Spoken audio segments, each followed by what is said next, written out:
Good morning.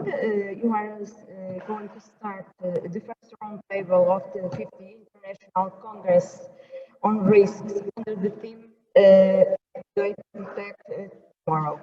This roundtable is composed of 4 experts from different scientific areas, institutions, and nationalities. First of all, and in the name of the organizing committee, I would like to thank your availability in participating in this event and sharing your knowledge regarding disaster risk management. Let me introduce our speakers. The first, Ainara Valles, is a project officer in the Disaster Risk Management Unit at the Joint Research Center since 2018. She is part of the Disaster Risk Management Knowledge Center, an initiative that integrates scientific knowledge and co-develops solutions for existing needs, translating scientific data and analysis, advice policies related to risk disaster management. Ainara is also an environmental scientist and has also worked as consultant in the civil protection of Catalonia, Spain, in relation to disaster risk prevention and preparedness. Professor Romão is professor at the Structural Engineering Division of the Civil Engineer Department, Faculty of Engineer of University of Porto, and invited lecturer in several international and national courses on vulnerability and risk assessment. He is also vice president of the International Scientific Committee on Risk Preparedness and member of the Portuguese subcommittee for the National Platform for Risk Reduction, for Disaster Risk Reduction. He was invited by the Disaster Risk Management Knowledge Center of the European Commission to lead a chapter addressing disaster impacts assessment for cultural heritage of the upcoming report Science for DRMKC Action Today, Protecting Tomorrow.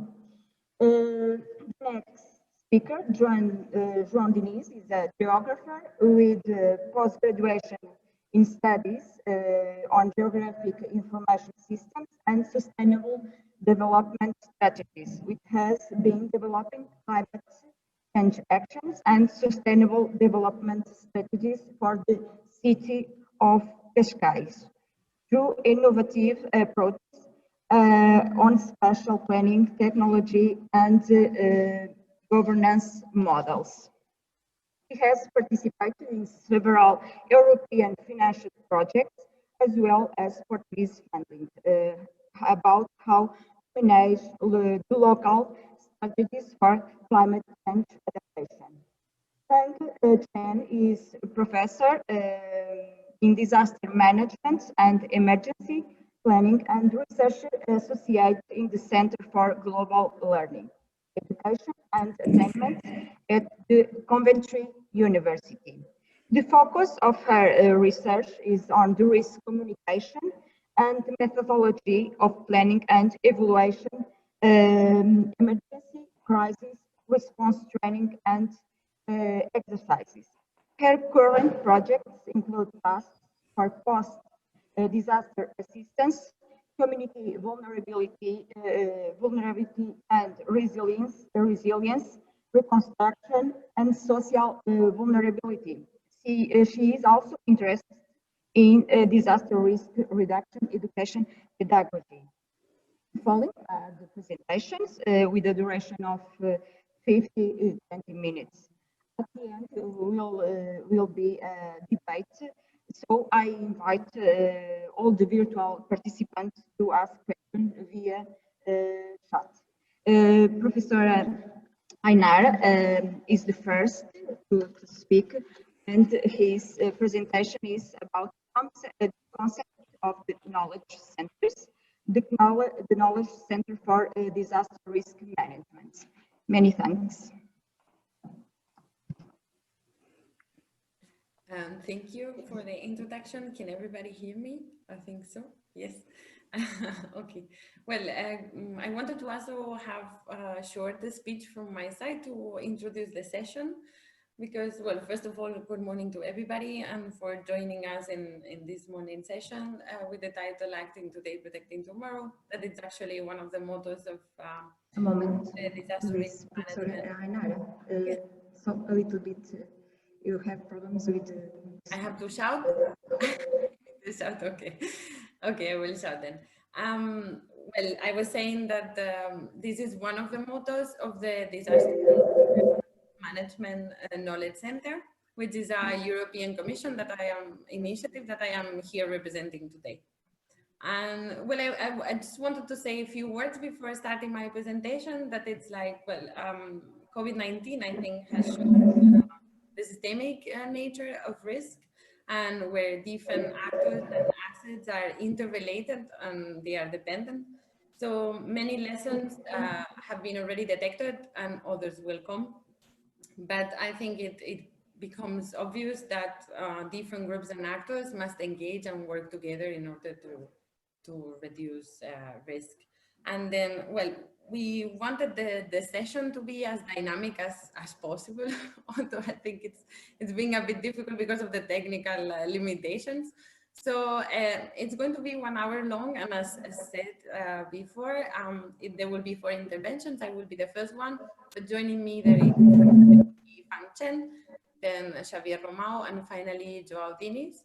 And we wanted to present all these collaborative projects or different partnerships that they have been created in the last years, showing the importance or the added value of integrating different types of knowledge to reduce disaster risk. And we hope that the presentation serve to open discussions. So I encourage, as it has been said, like to speakers, but also to the audience, to please share their views and ask questions, because I think at the end everything will be much more dynamic and easier. So Xavier Romão, who is there in the room, I hope he can help me a bit to maybe coordinate the participants that are in the room, and I will try my best to do it with the ones that are online, but I will also accept any kind of support from the organizers. Having said all this, I will try to share my screen to go for the first. Okay, I think to go with the first presentation. I think everybody can. I hope everybody can see my screen. Okay, we will start the session just briefly presenting our work at the European Commission through the Disaster Risk Management Knowledge Center, which is itself, I mean, it's, as I have said, it bases itself in the co-development and testing of solutions for reducing disaster risk. I mean, under the current landscape, where the effects of natural but also technological hazards seems to intensify, partially due to climate change, and where new ways of threatening our societies are emerging, it has become a must to establish strong alliances and to reinforce our capacities to better protect our future. So, oh, sorry. Well, I think it's clear that society is facing many challenges, and we live in a highly dynamic world. Some are related, for example, to water, food security, to energy, to the use of natural resources. The topic that we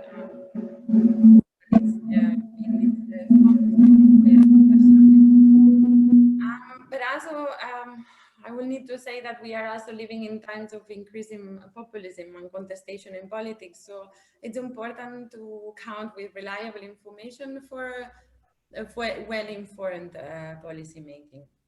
So it is believed that a more rational and rigorous and systemic approach based on evidence will probably lead to better outcomes. And when I say evidence, I include, I'm not only thinking about the knowledge from scientific experts, but from different types of stakeholders.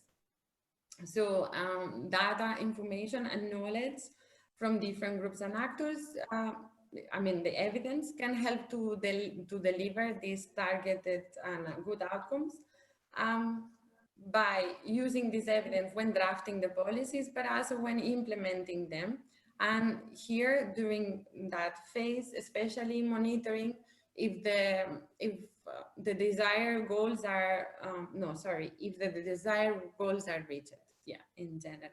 So although this approach may be very promising, it's true that we know that in practice it's quite problematic and highly variable depending on the organizations and the context.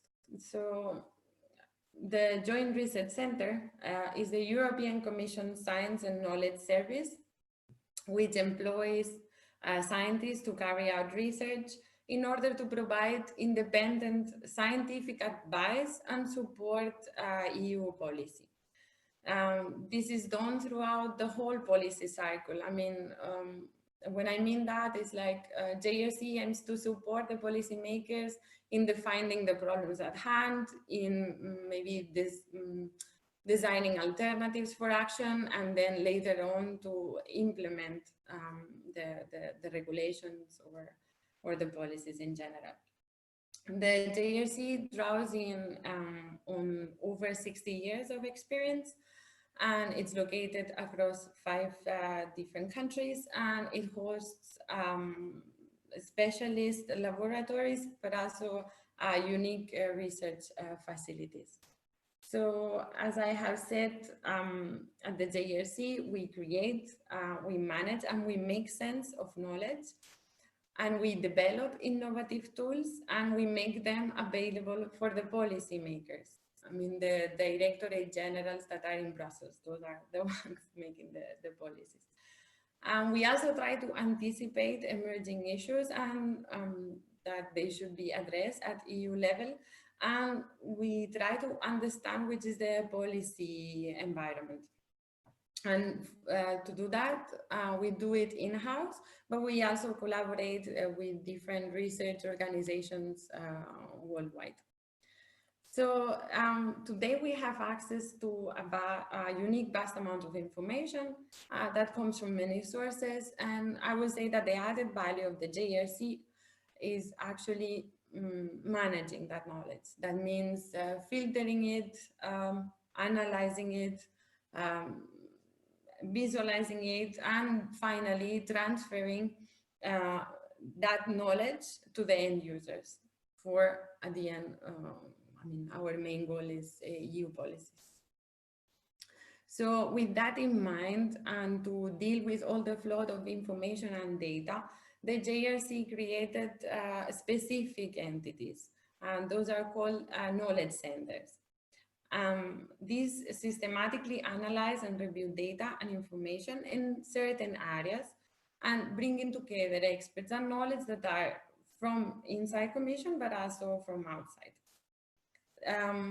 Of course, then the main task of the Knowledge Center is to inform policymakers in a transparent, tailored, and concise manner about which is the status of the findings of the latest scientific evidence. And the knowledge centers also play a role in acknowledging which are the scientific limits and the uncertainties. So we know that knowledge is of course abundant, but there are still gaps. So we mainly work to make sure to map those gaps and to make sure that we link the person that needs what with the person or the body that knows that topic, that it's, you know, necessary for the policy making. And besides coordinating the supply of knowledge, the Knowledge Center also coordinates the demand. I mean, it needs to, by working with the Directorate General, with other services to coordinate their questions, to understand which are their problems, let's say, and to make sure that they are not silos that are created, that they are upstream. So, well, that slide is not so easy to see because the fonts are very small, but what I wanted to show here is that we have seen that risk is progressively severe or more frequent, both for natural or technological or man-made hazards. So then policymakers and risk managers, they try to rely on the existing wealth of knowledge at all stages of disaster risk management. By stages, I mean the phases that are here. I mean, and all those little groups that are here, maybe you cannot read them, those are teams from the JRC that they are already now, or they have been for a long time, engaged in specific activities. But as you can see, it's rarely that one team will work only for preparedness. So, you know, they usually, and it's very important to try to link all of them. And this is one of the ideas also of the Disaster Risk Management Knowledge Center, the one that I am presenting here today.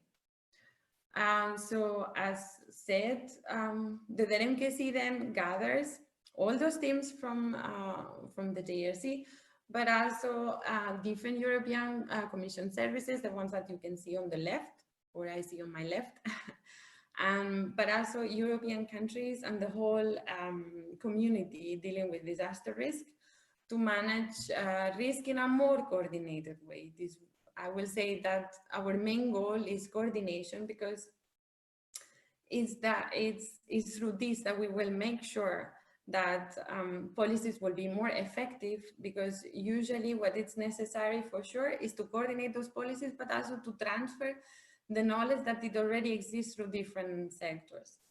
So to do that, the DRMKC is structured in 3 pillars that you can see here on well, it's on my right.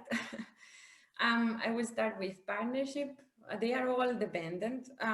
The one of partnership is like, well, traditionally, as you may know, the scientific community dealing with disaster risk is very specialized on a specific hazards or depending on the threat. So one of the ideas of the DRMKC was to actually try to link all those fragmented networks to make sure that knowledge and technology across them was also shared. Because it's there where knowledge begins, the scientific knowledge, but then at the same time to strengthen the science, what is called the science policy interface, that is where knowledge applies, is where scientists and policymakers and nowadays other stakeholders are engaged to produce the policy. Then the second pillar, which is knowledge, is like, well, we know that there are a lot of scientific results out there, and there's a lot of knowledge coming from operational activities that they can come from their own lessons learned, from their own experience, from their trainings. And we believe that it should be exploited. And for doing so, first of all, we try to pull it, granting access to scientific results or expertise to facilitate that those outputs are accessible for the end users. So we try to make sure that knowledge is met. And then this facilitates another task that is even more difficult, that it's making sense of the existing knowledge and to identify identifying the gaps. And finally, innovation. The DRMKC prepares, let's say, a space for tools or methods to be tested or to be validated, also in activities related to training or to benchmarking. So we, at the DRMKC, we try to be the space for this to happen. So here I will display some of the activities that they are happening at the DRMKC, where we are trying to support the translation of complex scientific data and analysis into usable information. Because, and as I have said, the DRMKC facilitates information and knowledge to be shared. it enhances at the end the connection between science, operational activities, and policy needs. Because we believe that the greater is the whole, let's say, is bigger than the sum of its parts. So all this is based on collaboration of different teams, disciplines, and even stakeholders. I mean, here there are some, for example, there is the Project Explorer, where there are almost 2,000 research projects and institutions are mapped, so one can enter there to discover who knows what. Or the Gaps Explorer, that it's more addressed to offer targeted recommendations. The Risk Data Hub, which is in the center of the slide, that it's a multi-hazard geoportal, aims to provide a common tool for scientists, practitioners, and policymakers to support them. Then Inform, that it's a tool that has been designed for humanitarian crisis to understand, to assess, this humanitarian crisis in a multi-hazard context. And the last one, which is the Science for DRM, that has mobilized the whole DRM community, aiming to summarize the state of the art, trying to learn from past experiences and to contribute in the definition of new challenges. And I will actually finish with this one, with the Science for DRM 2020. That is the report that it should be published before the end of the year. And it's the second of the series. The first one was in 2017 with the subtitle Knowing Better and Losing Less, and it counted with more than 270 contributors. The current one, this one, the 2020, will analyze, will tackle again the disaster risk, the whole disaster risk management cycle, but trying to analyze the consequences of disasters across sectors and human activities. So we mainly focus on the assets that are at risk, such as population or infrastructures or environment or cultural heritage. And the content is based or together with what we have called case studies that serve to illustrate ways or paths to prevent or mitigate risk, and also to promote the use of research results. And well, as said, climate change and sustainable development is a cross-cutting topic. And at the end, the idea is to provide recommendations for targeted groups that are policymakers, practitioners, scientists, and citizens. And well, that's all. I hope I was not over the 10 minutes that I planned. If there are any questions, though, I think it's better that we move though to the presentation of FAN, because maybe which is closely related, and then maybe we can have the joint discussion.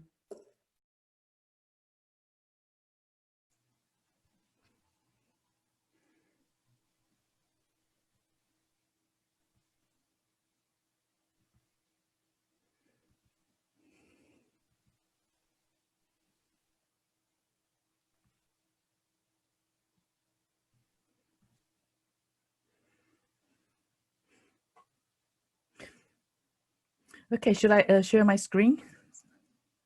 Okay.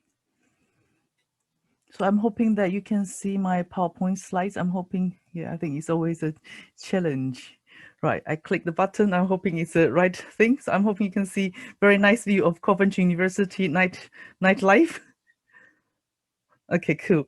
Right, so I think I'm given 10 minutes to make a presentation to showcase to you how we utilize, how we work with the Knowledge Center for Disaster Risk Management and then with other universities to help with this partnership knowledge and innovation in disaster risk management. So first of all, I would like to thank the organizer and also KCDRM to allow me to have these 10 minutes to share some of our experience to you. So I think it's really nice, opportunity for because in Coventry we have disaster management course. I think it's about 25 years, but somehow I think we always feel very lonely that we here in the UK. But and then a couple of years ago, we started to have a link with the Saxion University in Netherlands, where they started to think about, working with a knowledge center for disaster management. And they feel that because, you can see this is the previous book before this 2020 publication. So they feel that actually if we want to broadening the knowledge in DRM, if we want to share the knowledge within this higher education, actually we shouldn't really limit it into one institute. So we created a network, and Conrex network, that we wanted to share this knowledge among universities. And then so actually we already since I think it's from 2017 until today, I think we organized 7 seminars across 4 universities. So we have the Saxion University, Coventry University, University of Autonomous Barcelona, and also Berlin Institute of Economic and Law. They did it last week. So we deliver these kind of, a DRM training for our students. And the idea is that actually it's not only to share our experience, but also actually we invite students from other institutes, from our network institute, to come to our universities to learn this knowledge. So I think from the beginning, we work with other lectures. We develop a framework in line with a publication done by KCDRM. So we started to look into, how can we deal with the disasters, pre-disaster and post-disaster, looking into, the identification, mitigation until, emergency response. And then we know that normally when we run the workshop, it is about 3 to 5 days workshops. And then we invite speakers from different universities. And of course, because we have experts in different areas. So actually what we try to do is utilizing this sort of BEXI framework to integrate to students that, where are these speakers' expertise located, so they can understand the reason why, how we sort of convey and then design, the training program for them. So you can see that these are actually one of the slides I used in February when we did that in Coventry. So I think, it's very nice that we invite speakers. And I think the benefit of this workshop is not only share the information from the textbook, but also from, the lectures. We also bring in some of our research, bring some of our projects. So you can see here, this is actually one of the sessions that we have in our simulation center. So we utilize Legos. We utilize these disruptive learning sort of media to help students to sort of utilize a co-create sort of method to generate ideas of how we can mitigate potential risks. So I think we try to bring in some of the ideas from the book and also share some of the information. And I think you can see that from this picture. Actually, I have got approval of consent from all the participants. I can share this picture with you. So we can see that, speakers, we also participate in the session. So we are learning from each other, our expertise, our experience, and then students also gain the benefit from these sort of sessions. So we can see actually from this group, we have 3 university students coming into, the session, so they can share, the risk perception from different cultural background, from different countries, from different states. And I think that is enriched the knowledge sort of perspective, because from if we only learned about the UK perspective, we only know about the emergency planning from the UK, but somehow now we also bringing students from, actually for this workshop we have the Netherlands students, we have Belgian students, we have Italian students, so we have really nice sort of interaction with the students and also with the professors as well. And then so here on the right hand side, you can see this is one of the model we try to utilize. We also utilize the workshop to try out our new method of how to, this is about risk communication. So we wanted to see how we can communicate with the public, how we can communicate with the relevant agencies involved in emergency management better. And then we promote this kind of, a participant-based approach to engage in the training and exercising. And then we also try this out in the workshop. So I think in a way, all the speakers in the lectures and who organize this DRM training, we try to, work together, facilitate interesting ideas. And I think we are thinking about, a new idea. And then so now, actually, the fascinating thing was in February when we ran this training in Coventry. That was starting the point that when Italian, started to have a lockdown, and then so we started to have speakers couldn't come in, and I think that is kind of interesting lesson identified from us. And then so, so the next section on university, they needed to postpone their training, and also the Berlin Institute of Economic and Law, they also postponed it until actually we did it last week. And because of this change, and also the culture change, shifting change, and also the demand of the course, we started to think about how we can convert all the training online. And then so actually last week we did this training, and then what we did was we wanted to see how we can convert this workshop, because normally it's pretty hands-on, and then we wanted to see how we can utilize online sort of space to facilitate this engagement. And I think that was last week. It was stressful for us because it's the first time we did it, and then somehow we managed to do very good sort of discussion, and the students also produced very nice sort of outcomes. So you can see from this picture here on the right hand side, we can see, we had 40 participants in this workshop. About 20 of them, they were in the classroom, and then 20 of them, they were online, possibly similar to the layout today. So I think you can see the stress we have, how we can overcome the barrier of modern technology, and how we can facilitate the discussions between the people who are sitting together and also the people who are online. How can we, sort of facilitate them to communicate with each other, increase the dialogues. And I think that is something that could spur, our interest also looking into pedagogical development. That is something interesting for us to see. And I know that in November, we are going to have another workshop in the Waves University, so they try to convert everything online as well. And I think that is something we can learn from each other, we can pick up, the scenario they try to create. So I think in a way that is the benefit that actually we work, with KCDR. It's not only from the knowledge perspective, but also we engage with partners, we engage with the professionals, we understand, the international perspective, and then we try different sort of pedagogies and enhance our teaching and experience. So I think in a way it's really positive, and not only from the lectures perspective, because I know that from my students, they also have really nice positive feedback. And also I run this training three times, and then so we have students, from other countries, they also receive really nice feedback, so they wanted to continue with this training. So I think somehow that it's just a little bit of experience I want to share with you, and I'm hoping that if you are interested, we can continue to talk with this method, and then we can engage with more universities to share these experience as well. So that's my presentation. Thank you very much. I don't know if the audience can hear me. Well, I don't have any any question. I don't see that the participants online, and if from the room there are no questions, maybe we can go here, and maybe we can pass to the presentation of Xavier, and maybe then I can also think about some some questions that at least to have ourselves among the speakers a bit of a discussion.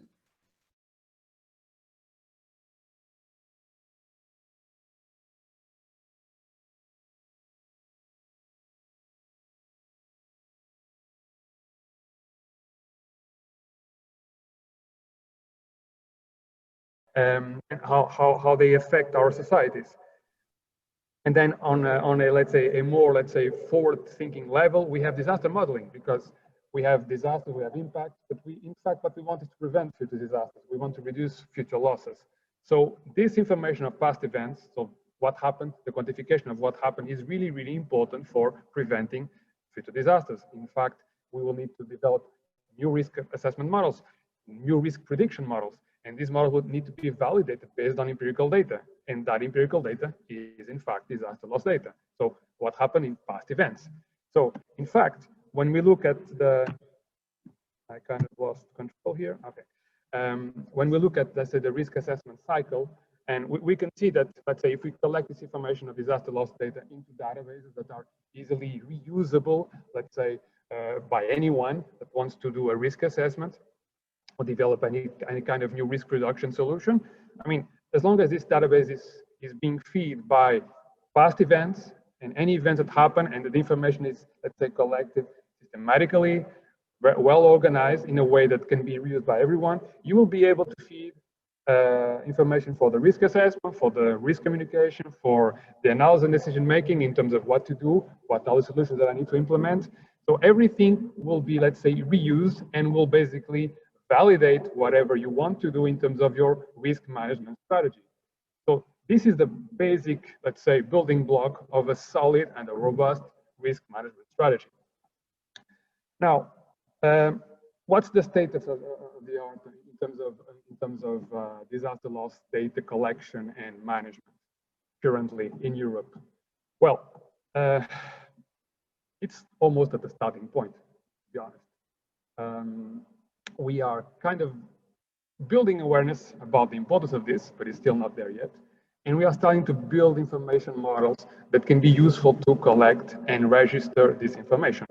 So I'm going to briefly talk to you about this European project, which is Loss Data Enhancement for Disaster Risk Reduction and Climate Change Adaptation and Management, whose objectives are to develop data models for collecting this information from different sectors. So this disaster impact information, different sectors. So we have the business sector, residential sector, agricultural sector, road and networks, cultural heritage. So we are trying to develop, let's say, models that people can reuse. People on the ground after a disaster will collect this information and will be able, let's say, systemize that information in a way that can be useful in the future. Okay, so this is basically what we are developing in this project. We are also using a few case studies to try to, let's say, on one hand, validate the data models, and on the other hand, understand what is the best practice currently, what people are doing currently. And this is also what I want to speak to you about in the next couple of slides, using one of the case studies, which is the Madeira floods of 2010 in Porto. So probably most of you remember this event. It was 10 years ago. It was 10 years in last February. So this was, let's say, the deadliest hydrometeorological disaster in Portugal of the past 4 decades. We have huge disaster impacts in terms of debris flows, landslides, flash flooding everywhere. What caused this was an intense precipitation in just a couple of days. But the problem also was that winter in Madeira was particularly rainy. So basically let's say every terrain, every soil was already filled with water. So basically there was almost no capacity to retain any more water when this intense rainfall happened. So probably you remember most of these pictures. I mean, they were all over the news at the time. I mean, on top you have impacts around the city of Funchal. In the bottom, the 3 pictures are from the capital, Funchal. These are just, I mean, a few highlights to remind you that this was really a huge event with lots of impacts in multiple sectors. And a few months ago, we started to try to collect information about these impacts, to quantify these impacts by sector for this project. And I'm not going to show you extensive data that we collected or whole details of that data. I'm just to give you a brief picture and extract some of the main findings that we have so far. So basically, we try to collect this information at the island level. So let's say global, what let's say the regional government was collecting and used to establish compensations. And then we went also to the 4 municipalities that were mainly affected or mostly affected by this event. And on the slide, you can see on the left side, you can see the sectors. And technically, at the island level, you have information about everything. It seems perfect. You know, I mean, you have everything you want to know. But then when you want to go to, let's say, more detailed level, at the municipality level, you see that it's not really there. So how that information came about? How can you go at the global level without collecting information at the local level? And when you go at the local level, you see that from one municipality to the other, the type of information is collected and the level of detail that is collected is totally different. And in some cases, you have no idea if anything was collected at all. And in some other cases, the information is there, but no one knows where it is because it was 10 years ago. So this is an issue. And it's not like, okay, this is an anomaly. No, this is everywhere like that. This is not just here. It's everywhere in every country. This is a real problem. You get disaster loss data gets forgotten. I mean, you basically lose it over time. It's so important, but you don't care about it because at some point, no one really knows what to do with that. So they don't keep it. It's very useful in immediate, let's say, recovery, because as I said, for compensation, so to understand how much money will everyone get to recover their lives, to recover their homes, to recover their businesses. But then after a while, no one cares about this because there's no use for this. So the idea here is to try to understand that this information is really, really useful, and you need to collect it in a systematic way, in a well-organized way, and you need to keep it because it will be useful in the future. So generally speaking, the main findings that we are finding so far in terms of using this case study, but as I said, this is not specific of this case study because we found this in many other places. So basically, what we can see is that the available global level data, okay, gives you an overall view of what happened, okay? But the detailed data doesn't really match up to that global data, okay? It's difficult to validate the global data using the detailed data, okay? And it's difficult to understand how the global data was actually obtained. Also, for some sectors, you don't have a lot of information, okay? Or it's even non-existent. But the thing is that you have no idea if it was not collected or if the sectors were not affected. This is actually important because you don't just want to know what was affected. You also need to know what was not affected, because in your risk model, you need to understand if the model is predicting accurate results in terms of losses and in terms of non-losses. So you need to know everything, not just what was impacted. Also, this is probably the most tricky thing. We see that everyone is collecting something, but in a totally different way, using different approaches, okay? And we're talking about municipalities that are next to each other. They speak to each other, but they collect information in a different way, okay? And the government is connecting another type of information, and there's absolutely no coordination among themselves. So this is an issue, because in the end, you get a huge scatter of information with different formats, with different typologies, and it's difficult to make some sense out of it in the end. Also, basically right now, you are, as I said, you are only collecting this information right after the event, just for economic and legal reporting in terms of accounting, okay? This is the main purpose of this information right now, okay? But as I said, this is not the only purpose of this information. So you need to think further away from this specific, very, very specific issue, okay? So you need to think of how this data can be used for in the future in those 4 sectors that I said, namely for forensics and for disaster modeling, okay? One key important aspect, okay, at the governmental level, let's say public institutions, this is more or less, okay, still a couple of sectors where you can navigate and get some information. When you go to the private sectors, everything crumbles down because no one wants to give you anything. They don't want to share any type of information because this is crucial for them. This is private information. So they don't understand really the value of this information for disaster modeling. And I understand that at a certain point, but some awareness needs to be created, because without private information from let's say, private businesses, from private institutions, this is really difficult to make solid and robust disaster management. So as a couple of final remarks, I just want to say that this structured disaster loss data collection practice needs to be enforced, okay, to ensure that the usability and interoperability of the data is, let's say, established and defined and set. So we need adequate tools and training for disaster collection, let's say readily. I mean, we don't have tools for this still. I mean, we need to develop those tools, and we need to train people to use those tools, because, I mean, it's just not about the development of the tools. We need to train people. We need to make them aware on how to use the tools and how can this be efficient. Also, we have seen, I mean, I'm sure that this has been, let's say, brought about at some point, probably in these days. You are all aware of the Sendai framework and on the indicators of the Sendai framework, and some of these indicators are indicators about loss data. Okay, this is really important because it's a starting point. So we are basically trying to enforce countries to start, let's say, a culture of disaster loss data collection. But this is just the beginning, because the indicators are very, very general. So they are still not enough to understand what's really happening in terms of disasters, okay?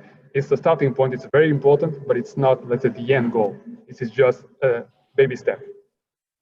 And finally, collecting and sharing disaster loss data is still not seen as the building block of disaster risk reduction, but it is, because it's by learning from the past that you basically correct your mistakes in the future. So you need to create further awareness on the importance and usefulness of this information across all sectors. Thank you for attention.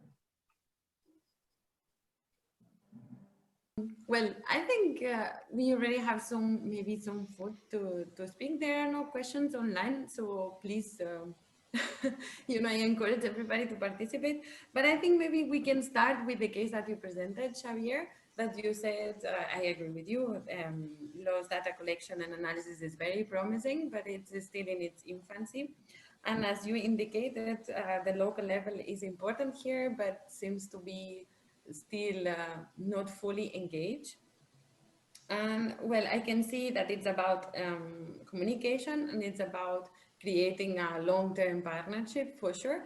And your final remarks were regarding making sure that there are tools and trainings on raising awareness. But, you know, I wanted to ask the other speakers, I know that Fang is an expert in communication, so to know maybe if she has any idea or some mechanism that maybe could be interesting. And also, Joao, based on your experience, if you think that there is something that could be worth it to, you know, to share to the audience. Yeah, for sure. Do I start right now? Is that okay?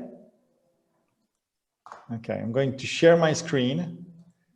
So please let me know if you can see things properly. Can you see my presentation?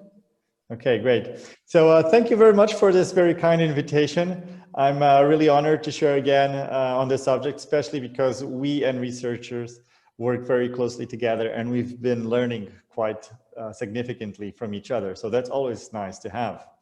So as most of you, the Portuguese at least know, Cascais is a coastal town. We are approximately 100 square kilometers, and we have a long coastline. 1/3 of our area is protected landscape, but we are also located in the outer skirts of the Lisbon metropolitan area. And all this landscape provides us with a renowned tourist destination and unrivaled heritage, both natural and cultural.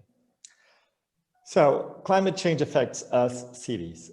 It is a very complex challenge for us at the global scale, but it also requires action at the local scale, namely through bottom-up approaches.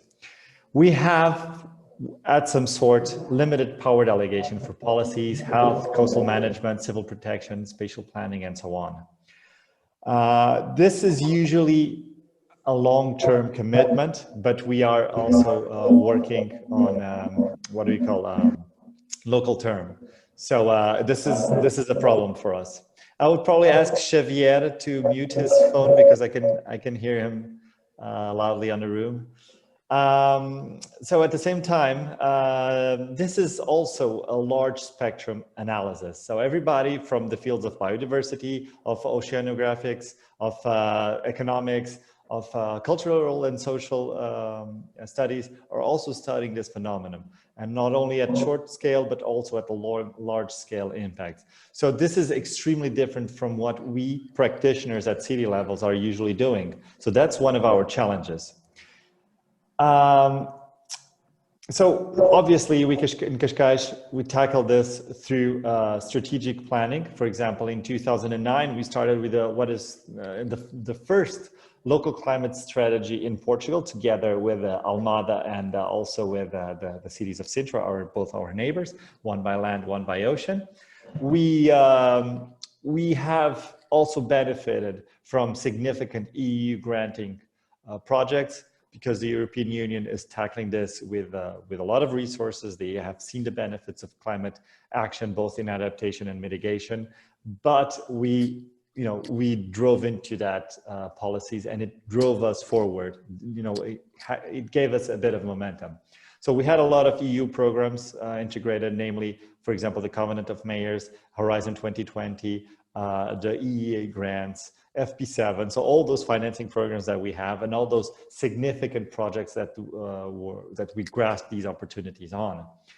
One of the things that we did is most recently we made what is considered the first climate change adaptation plan, so towards action late in 2017, and we started to plan ahead. So at least 3 political terms, and we did this with the SDGs 2030 in mind, because they do require a comprehensive plan where all stakeholders can engage with. And this is crucial because we need the help of everybody. Everybody needs to be on board of this sailing boat. And therefore we had an interaction where there is co-responsibility and collaboration, active collaboration, not only between different team members and different departments of the city, but also between other institutions, both private, social, NGOs, and so on, here in Cascais, regional and national level, and climate change,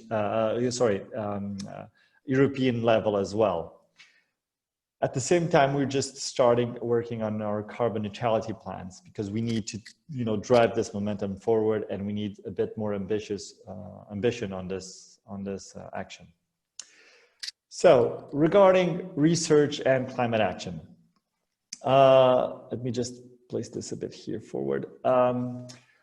Research centers have always been on the forefront of climate investigation and research. They know what the climate scenarios are. They've always been providing data for us to analyze, but by working together with the stakeholders like we are, practitioners, they also are brought to the forefront of action, of climate action and policy. So they, like I said, they provide us climate scenarios. They also have the best practice assessments, because they have studied who's working on where, and we all have this relevant information to work with. They also help us with the governance models. So what are the best participative processes? Who are the stakeholders or the entities that should help us? They also know a bit of adaptation action. What actions should we implement, and what is the impacts that they had in other case studies or other pilot areas? They also, namely with the Horizon 2020 project, grant project, they also help us, to provide with a work frame and financial conditions to forward with pilot test cases. So this is extremely interesting for us, because we are actually, being financed and pushed forward with the research institutes. Then we also have independent collaboration. If we need a certain or given set of data or an analysis or something very specific in the fields of science, research institutes help with that. And this is extremely important, because as you know, cities are most oriented for action. A citizen has a specific action. Our decision makers want a specific action to be done within 4 years political term. And climate action has these, like I mentioned, these large spectrum analysis and these large spectrum action sectors that we just don't have everything, knowledge within our institution. So we have to get them from research institutes. So this collaboration is definitely a win-win, because we are bringing them into the action and they are bringing us knowledge with that. At the same time, with all this knowledge that I've mentioned, they also provide us with training and capacitation for our technical staff, one of which is communication, which is actually funny because it's considered as a priority within our stakeholders. So we've been working on that by simplifying the language that is used. Sometimes in scientific research, we talk among our peers, right? Now we need to bring and talk to the common citizen, whether he's 4 years old, 10, 20, 40 or 60, and with all different levels of education and social economic conditions. And finally, also through data management, because we can collect data for research purposes, we can provide data for our equipments, or the other way around. And like the previous presentation made a very good point on that.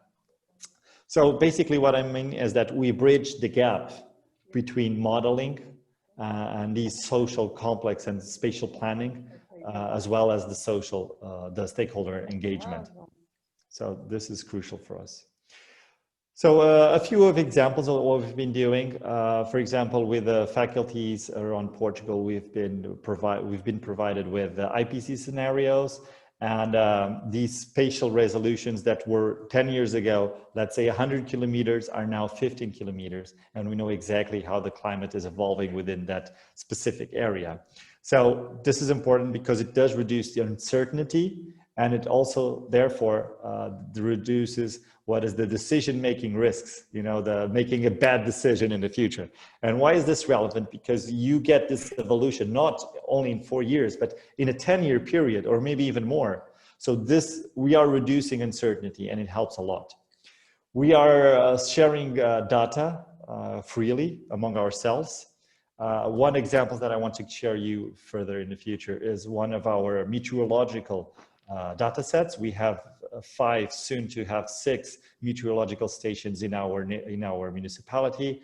These are certified weather stations, and now they are collecting data since 3 years ago. So let's see, in 27 years from now, we'll have climate data that could easily assess what's going on. And this is extremely important for risks, because if something happens, for example, a flood or a fire or an extreme weather event, we can go back into our tables and understand exactly what were the meteorological conditions that happened, and we can create warnings. So every time the temperature and the humidity rises or goes under a given threshold, we get a warning system.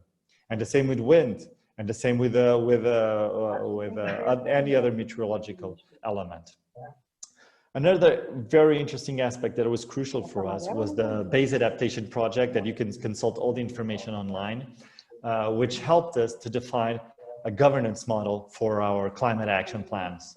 So that's where we brought nearly 120 or 130 people and from 30 different institutions. And they provided us with extremely relevant knowledge for climate action. Finally, just one quick last example, which is on the bottom part of the slide. You can see a tide gauge. That is the oldest working tide gauge in the world. It's located in Casajus, and it has been providing data for 130 years now. And it's still working, even if it's not the city's responsibility, but we were a stakeholder that got into the process of preserving and helping with the maintenance of this equipment that is crucial for all mankind. And it's located right, well, I'm home now, so I would say 5 kilometers from where I am. So it's extremely relevant in that sense. Another example of what I've been talking about is, for example, they help us with green space design and impact assessment. So for example, if our technical staff wants to design a green space, we would also need a bit more hydrology into it. For example, if there's a flooding, what's the capacity to store this water? We also have what are the best species that we can use, and after we implement them, to assess if these species were well introduced or not.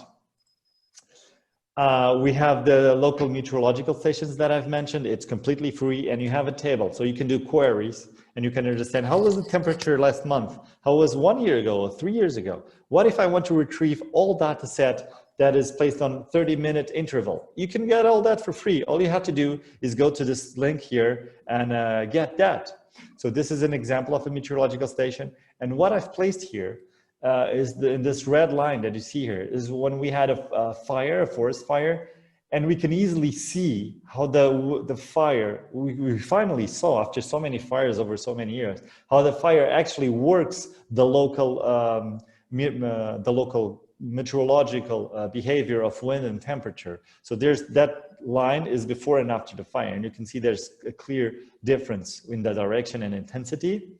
And finally, one of the most relevant that we've been working with research institutes is on spatial planning, because we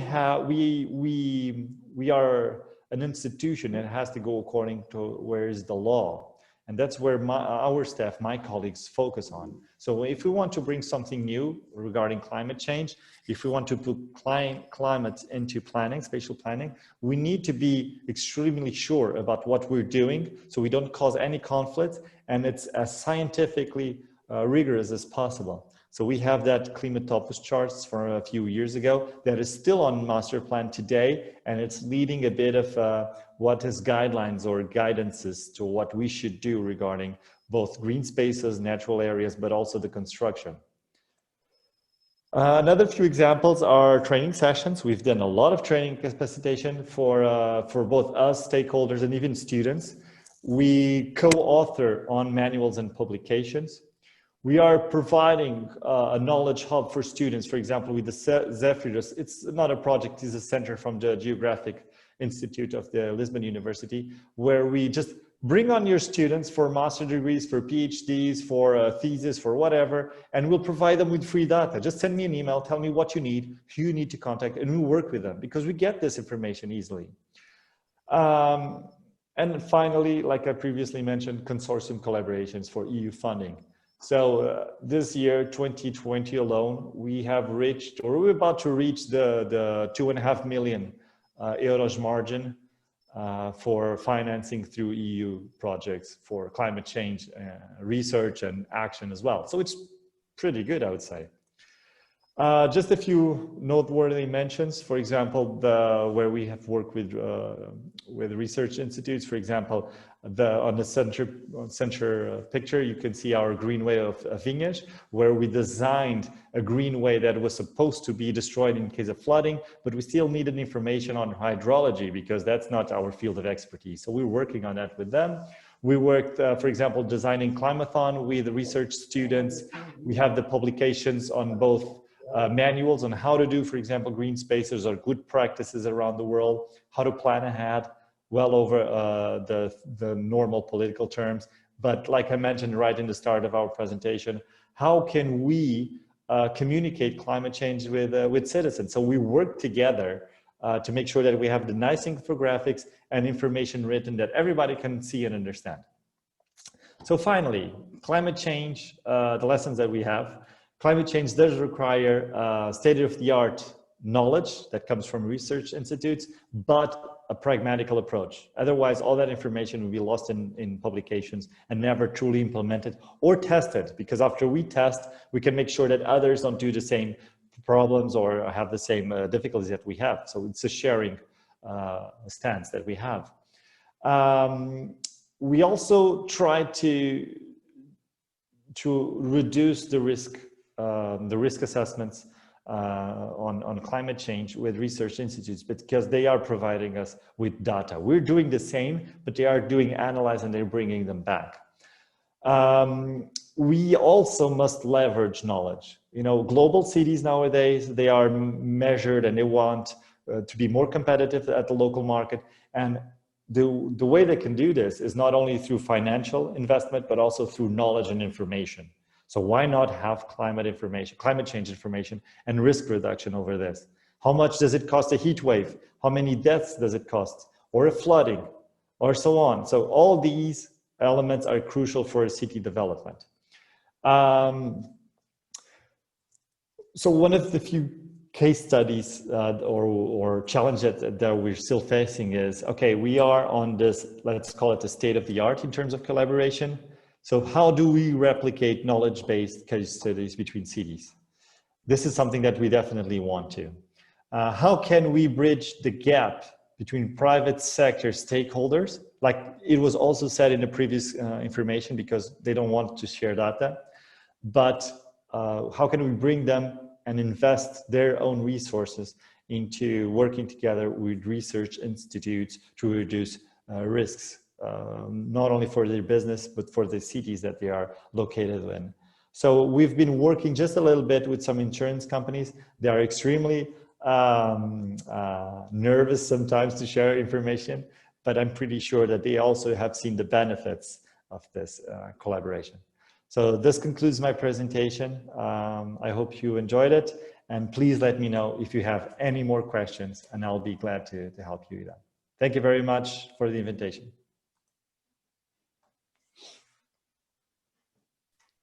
Thank you, Joao. Very interesting. Always to hear, you know, your own experience, which is much more pragmatic.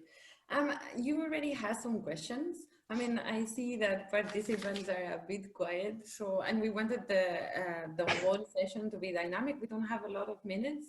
I mean, I have thought about some questions, but I think it was interesting to maybe address the speakers. Maybe if they want to, if you can, Joao, share again your last slide, because it already had two questions that are actually, of course, maybe to discuss together.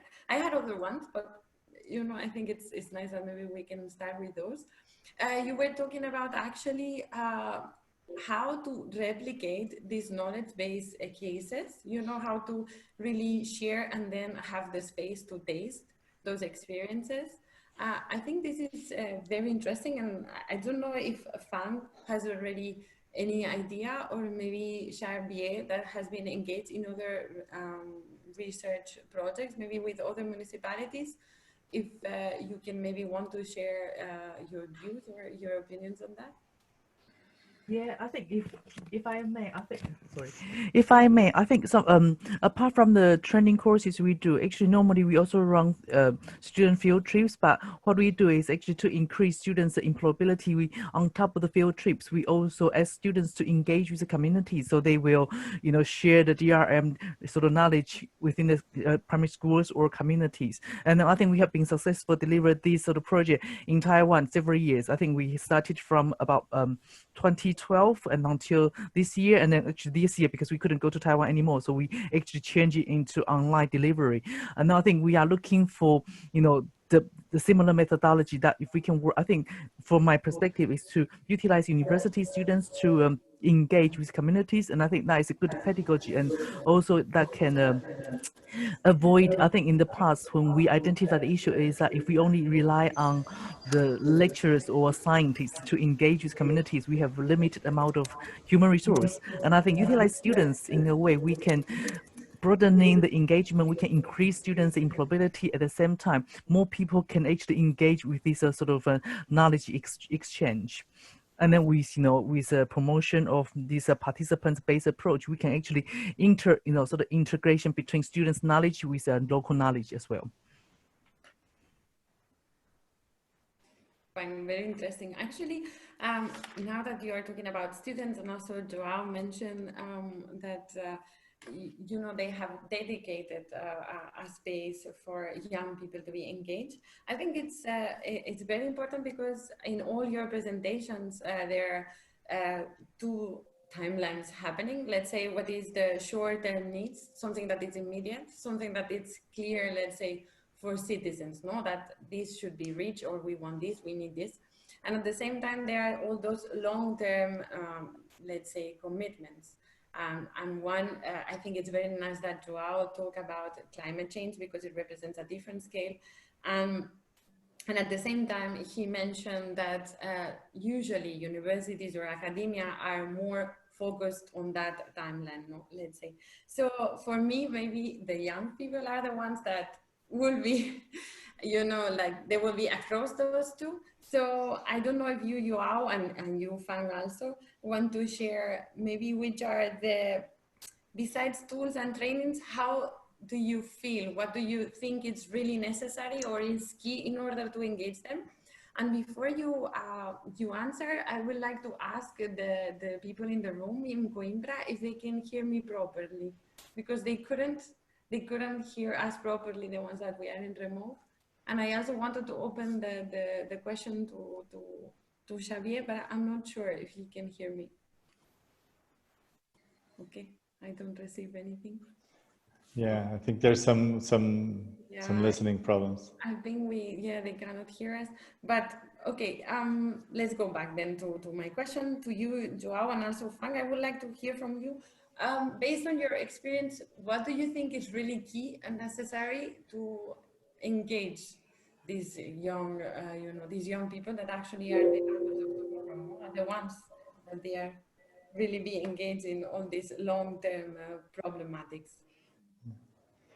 Well, that's a good question, because communication is always key for us to engage with more citizens and with these stakeholders that I've previously mentioned.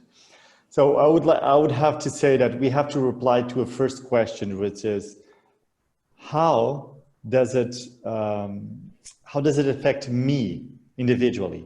How does it affect me as a citizen or a resident? How does it affect me as a surfer? How does it affect me as the owner of a store or working in I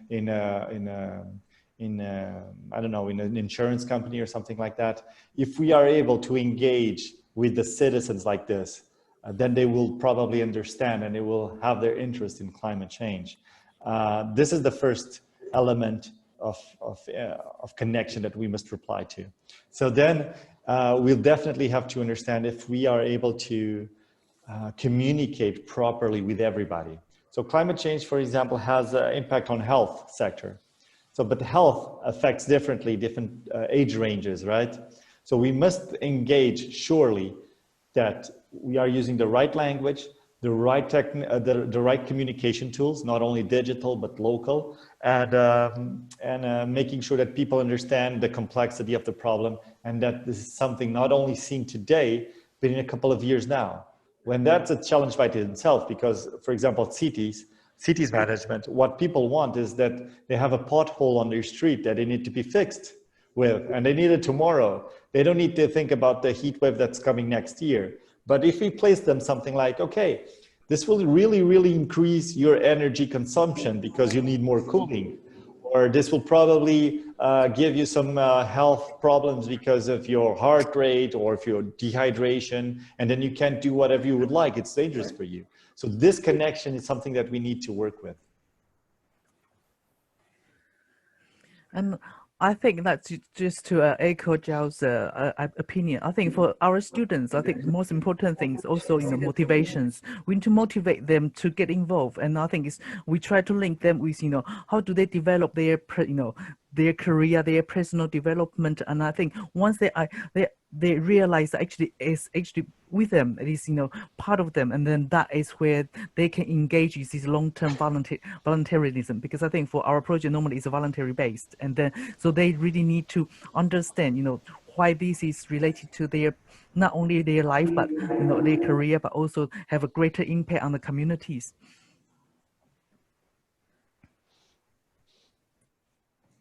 Really, really interesting. I mean, I think you went actually to the point. It's very nice. I don't know if they can hear us still from, if they can hear us properly from the room. Xavier, if you can maybe write to me. I mean, I'm not sure if you could hear us. More or less. More or less. Okay. Yeah. But then maybe now I'm going to go something a bit more tricky. We were talking about, to make sure that everybody has the space, that everybody feels that they are part of this. We are talking about motivation and making sure that they, everybody understands which is their role individually, but also as part of the community. I think this is very nice. And then we are always talking about engagement and communication, but we are living times of COVID. So this is really a new challenge in that case. And I think for disaster risk management, not only in the part of, the time that we are living about recovery, but also how we are supposed to communicate and how we are supposed to engage in these times where we cannot really be together, like where distance needs to be in place. I don't know if you have any idea, because I can see how difficult it's been for us to have the session. So, yeah. I think I agree with you. These are challengeable things, and I think for academic, possibly it's easier because we not move online, so students are very sort of understandable to utilize this Zoom or Team or something to communicate with each other. But somehow we can realize that when it broadening to other communities, and then when the technology has become disadvantage, and that can become a new problem or new issue. So I think that is something we are also trying to figure out what we can do, or try to utilize different ways, or make sure the social distancing stuff, and that we can continue with our activities. I think that is something we are looking for as well.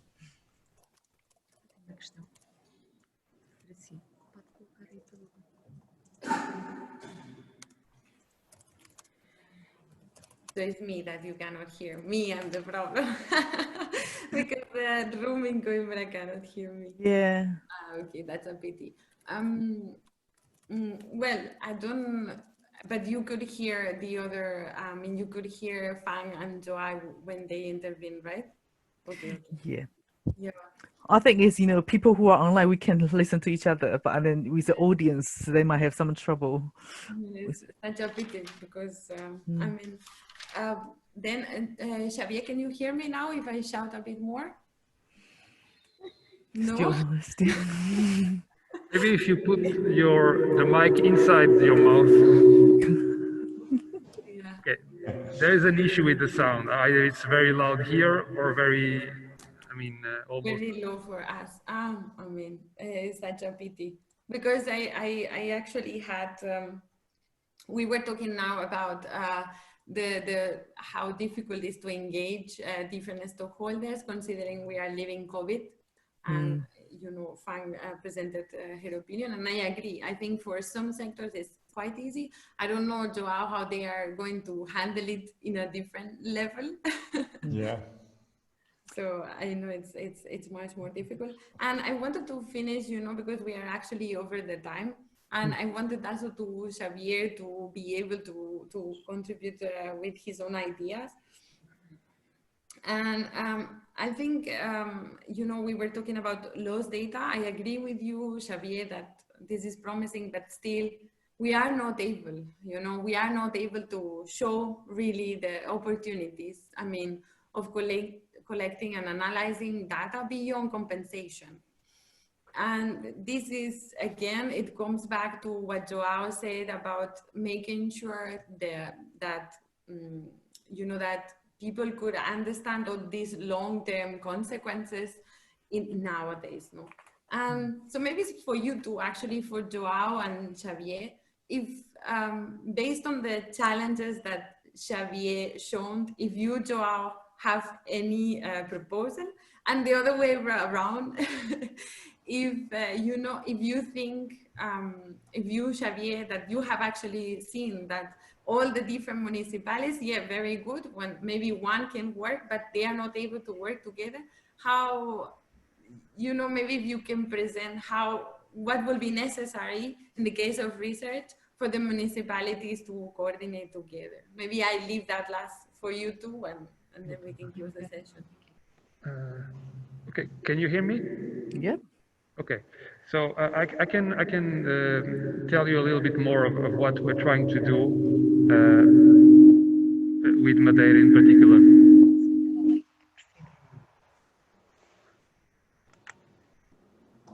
Okay, so what we're trying to do with the 4 municipalities and also with the regional government. We went there early this year, so before the pandemic, basically. We were planning to go a few more times, but then, of course, it was impossible.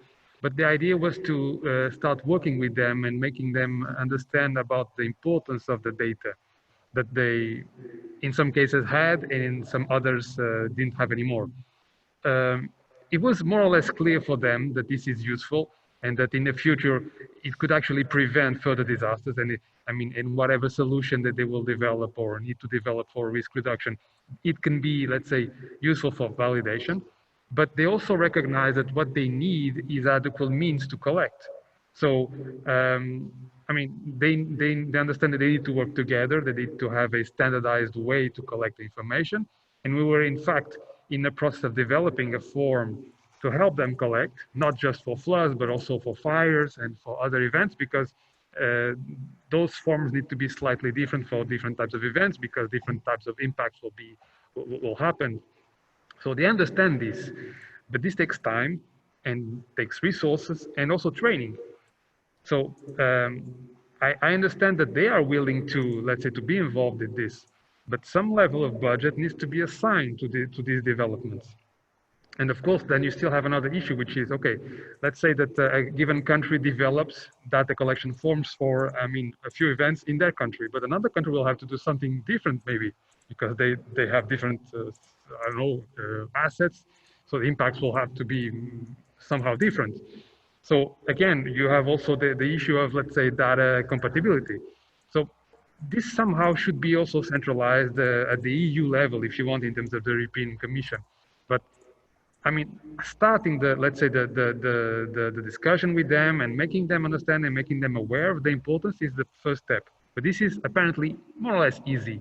Now you still need to develop tools and train them in using these tools.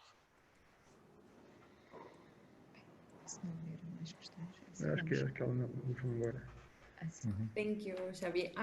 We could hear it. Can I just add something? Is that we in Portugal, we are actively working with an association of municipalities for climate change. We already have 35 members, and I think it's a pioneering institution at European level. So we are actively working on action.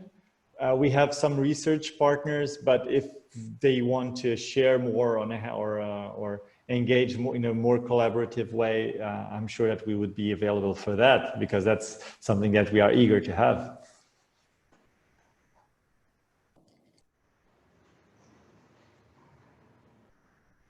Okay. Well, we are over the time. I don't know what the organizers think about that. Well, maybe we can close it here. I mean, it's such a pity because I had a lot of questions actually.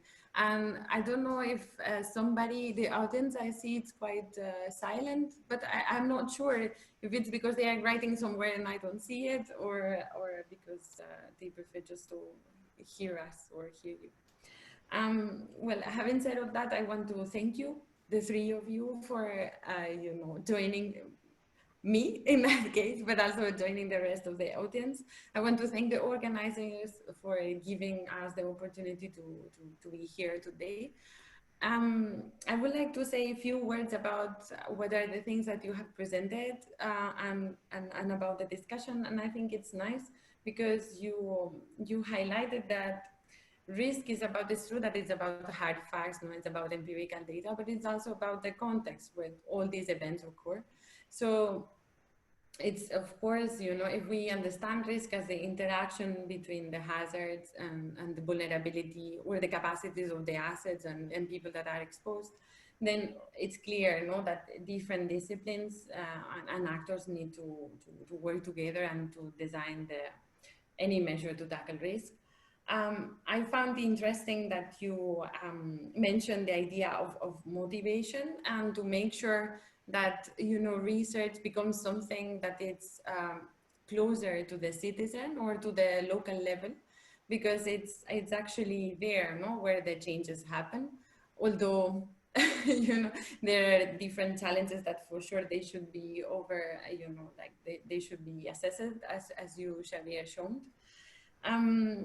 And yeah, and the last one that I will say that now that you were talking about, it's true that the local level has a very important role to take, and you know, and it's there where citizens are easily engaged.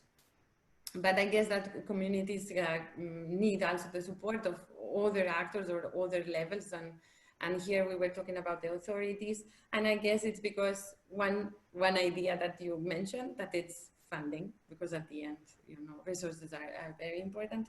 And another is like to make sure that you know, there are strategies or plans to make sure that resources flow between all those different levels that it seems that you mentioned, not only about the actors, but also among the levels.